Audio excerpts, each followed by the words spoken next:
Hi viewers, welcome to our channel. ప్రస్తుతం మనతో పాటు దాము బాలాజీ గారు సీనియర్ జర్నలిస్ట్ ఉన్నారు. వారితో ఒకసారి మాట్లాడదాం. సార్ నమస్కారం సార్. నమస్తే. సార్, అమెరికా నుండి వలసదారుల్ని భారతదేశానికి పంపించే క్రమంలో మోదీ గారు అండ్ ట్రంప్ గారు భేటీ ఏర్పడడం అనేది ప్రపంచవ్యాప్తంగా కూడా చర్చనీయాంశంగా మారడం చూస్తాం సార్.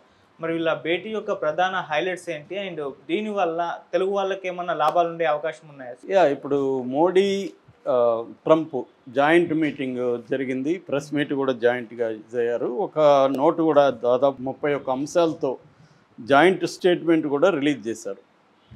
సో ఇప్పుడు ఏంటంటే చర్చ అంతా కూడా ట్రంప్ మోడీ మీటింగ్లో ఎవరికి అమెరికాకి లాభం జరిగిందా, ఇండియాకి లాభం జరిగిందా, మోడీ ఏమన్నా సాధించుకోరాగలిగాడా ఇండియాకి, లేకపోతే ట్రంప్కి లొంగిపోయాడా, ఇలాంటి చర్చలు జరుగుతున్నాయి. ఎందుకంటే జనరల్గా ఇప్పుడు మోడీ భక్తులు కావచ్చు, మోడీ వ్యతిరేకులు రెండుగా చీలిపోతున్నారు ఈ విషయంలో.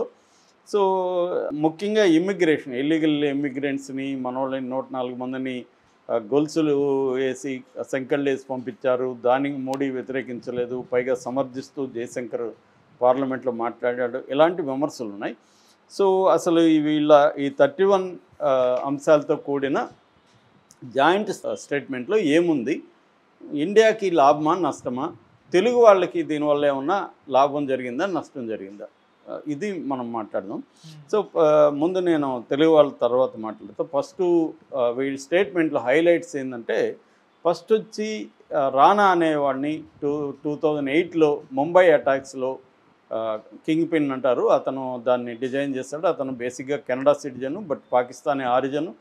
అతన్ని అమెరికా అప్పగించడానికి ఒప్పుకుంది. అది ఒక మోడీ సాధించిన విజయంగా చెప్పుకోవచ్చు. అంటే మన దేశంలో అటాక్ చేసిన ఒక టెర్రరిస్ట్ని అమెరికా అప్పగించడానికి ఒప్పుకుంది. ఇక రెండవది డిఫెన్సు, తర్వాత ట్రేడు, ఇమ్మిగ్రేషను, టెక్నాలజీ, ఈ విషయాల్లో పరస్పర ఒప్పందాలు అనేకం జరిగాయి. ఫస్ట్ డిఫెన్స్లో మిషన్ 500 అగ్రిమెంట్ పేరు.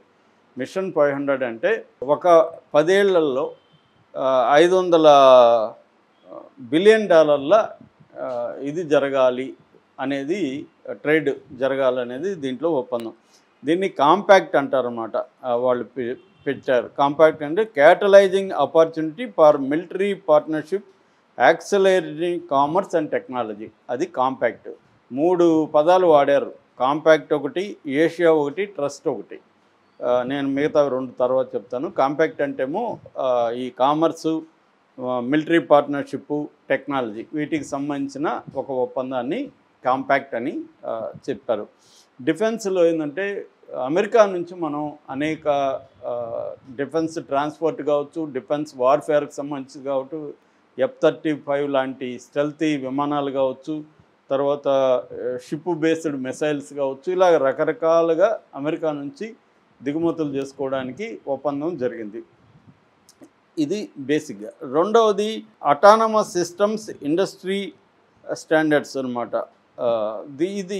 ఇదే ఇండస్ట్రీ అలయన్స్ అటానమస్ స్టాండర్డ్స్. అంటే అటానమస్ అంటే మ్యాన్ పవర్ తక్కువగా ఉంటూ ఆటోమేటిక్గా పనిచేసే ఇంజన్స్ కావచ్చు, వాటి దీంట్లో కూడా పరస్పరం చేసుకోవాలనేది ఏషియా అనే ఒప్పందం జరిగింది. మూడవది ట్రస్ట్ అంటే transformative relationship utilising strategic technology. So ఈ 3 రకాలు, కాంపాక్టు, ఏషియా, ట్రస్ట్, ఈ 3 రకాల ఒప్పందాలు జరిగాయి. అంటే ట్రేడ్లో మనకి ఇప్పుడు ఏంటంటే మేజర్గా కన్సర్న్, అమెరికాతో మనకు కన్సర్న్ ఏంటంటే, ఒకటి ట్రేడ్, టారిఫ్స్ ఎక్కువ వేస్తున్నాడు, బెదిరిస్తున్నాడు. దాని తర్వాత ఏమో immigration, illegal immigration, legal immigration, students, ఈ 3 రకాల ప్రాబ్లమ్స్ మనకి ప్రధానంగా ఉన్నాయి. ఈ 3 రకాలను ఎలా అడ్రస్ చేశారని చూసినప్పుడు, ట్రేడ్లో మనకేంటంటే ట్రేడ్, నేను నిన్న కూడా చెప్పాను, మనం ఎక్స్పోర్ట్లు ఎక్కువ చేసేది ఎవరికంటే అమెరికాకి. మన టోటల్ ఎక్స్పోర్ట్లో 18% అమెరికాకి. నెంబర్ 1 దేశం అమెరికా, మనం ఎక్స్పోర్ట్లు ఎక్కువ చేసేది. ఇంపోర్ట్లు అమెరికా నుంచి మనం ఇంపోర్ట్లు చేసుకుంటున్నాం. కాకపోతే ఎక్స్పోర్ట్లకి ఇంపోర్ట్ల మధ్య బాగా 50% గ్యాప్ ఉంది. అంటే ఫర్ ఎగ్జాంపుల్ ₹100 విలువైన వస్తువుల్ని మనం ఇంపోర్ట్ చేసుకుంటే, మనం ఎక్స్పోర్ట్ చేస్తే ఇంపోర్ట్ 50 రూపాయలు విలువైందో మాత్రం చేసుకుంటున్నాం. అంటే మనం ఎక్కువ అమెరికాకి ఎక్స్పోర్ట్ చేస్తున్నాం, అమెరికా నుంచి తక్కువ ఇంపోర్ట్ చేసుకుంటున్నాం.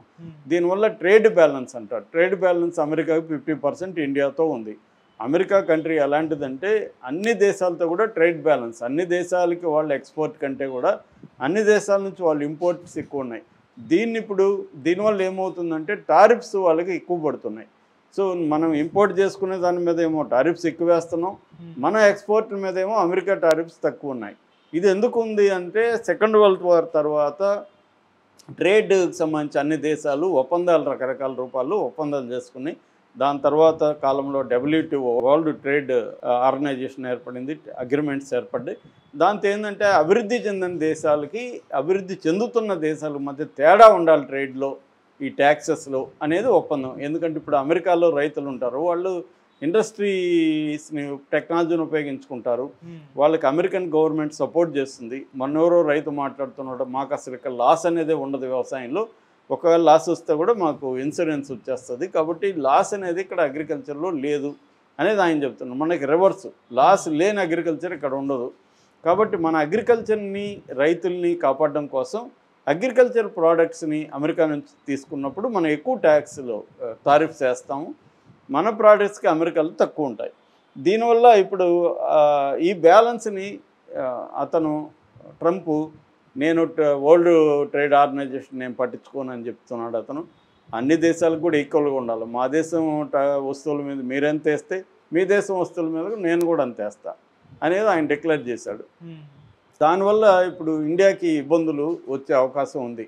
ఎందుకంటే మన దేశంలో ఉండే రైతులు కావచ్చు, స్మాల్ స్కేల్ ఇండస్ట్రీని కావచ్చు, మనం ప్రొటెక్ట్ చేయాలంటే కంపీట్ చేయలేరు కదా, అమెరికన్ రైతులు మన రైతులు పోటీ పడలేరు.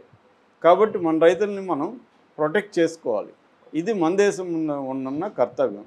దీనికి మోడీ ఏం చేస్తున్నాడంటే కొన్ని టారిఫ్స్ మీద ఆల్రెడీ తగ్గించాడు మోడీ. మన బడ్జెట్లోనే కార్ల మీద, టెస్లా కార్లు లాంటి వాటి మీద, మోటార్ బైక్స్ మీద, ఫ్రోజన్ ఫిష్ దీని మీద, ఇలాగ చాలా వాటి మీద ట్యాక్సులు తగ్గించారు.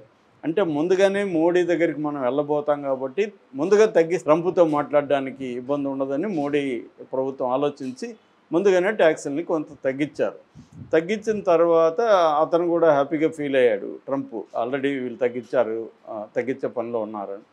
ఇప్పుడు ఏంటంటే ట్రంప్కి ఏంటంటే ఈ ట్రేడ్ బ్యాలెన్స్ అన్నాను కదా, వాళ్ళ దేశం నుంచి మనకు వచ్చేదానికంటే కూడా మన దేశం నుంచి వాళ్ళకి వెళ్ళేది ఎక్కువగా ఉంది. కాబట్టి ఇప్పుడు ట్రంప్ ఏం చేస్తున్నాడంటే మా దేశం నుంచి మీరు ఇంపోర్ట్స్ ఎక్కువ చేసుకోండి అనేది అడుగుతున్నాడు. దానికి ఇండియా ఒప్పుకుంది. అంటే ఫర్ ఎగ్జాంపుల్ డిఫెన్స్కి సంబంధించిన అనేక ఇందాక చెప్పిన అనేక టెక్నాలజీ, అనేక ఎక్విప్మెంటు, ఇవన్నీ కూడా ఇంపోర్ట్స్ పెరగబోతున్నాయి. ట్రేడ్ ఇప్పటి వరకు మనకేంటంటే మన ఇద్దరి మధ్య దాదాపు 200 మిలియన్ ఉంటే అది 2030 నాటికి $500 బిలియన్ టార్గెట్ పెట్టుకున్నారు.